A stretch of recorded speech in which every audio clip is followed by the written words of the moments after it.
Hi there, my name is Vanessa Loder, author of The Soul Solution, keynote speaker and leadership trainer. And today I'd like to talk with you about a really useful tool called the Johari Window.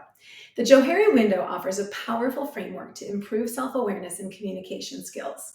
It was developed in the mid-50s by two psychologists, Joseph Luft and Harrington Ingham, who combined their names to create the model. So fancy.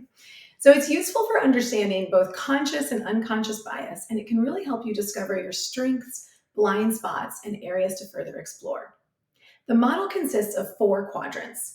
The first quadrant is called the open area, and this is the public self, or what is known both by self and others. Typically includes the behaviors, attitudes, and opinions that are expressed openly and can be seen by others. So, for example, most people who know me know that I'm a very high energy person, and if you interact with me for 5 minutes, you'll notice that. The second quadrant represents the private self and contains information about ourselves, which we know but others don't. So it could include thoughts, feelings, experiences that are kept hidden. So, for example, I sometimes get social anxiety, but it shows up in a funny way. I talk more and I tell stories to entertain people because I'm actually kind of intimidated by one on one conversations. So people might think I'm comfortable in my skin and really confident, but they actually don't know that I feel uncomfortable. The third quadrant is referred to as the blind area or the hidden self, and that includes things that are known to others but not known to self. So, for example, over 20 years ago in the interpersonal dynamics course at Stanford Business School called Touchy Feely, one of my classmates made a sexist comment about a woman needing to look attractive. And I kind of got angry and snapped at him. Well, later he disclosed that when I got angry, it made him feel defensive and shut down. He said, even if you had a good point, I didn't want to hear it because I was so shut down by your anger. Well, that was a blind spot I hadn't known about myself. I'd considered myself a feminist, but I hadn't really thought about how my anger might prevent people from hearing my message. That was very important information for me to learn. So, the fourth and final quadrant is the unknown self or the unknown area. These are behaviors, opinions, or motivations that neither we nor others are aware of. It could include undiscovered talents, unconscious biases or preferences, or other aspects of the self that are yet to be discovered or explored. So, over 15 years ago, if you'd asked me if I would enjoy leading guided meditations and hypnotizing people, I would have said, "What?" Because I'd never even tried meditation myself.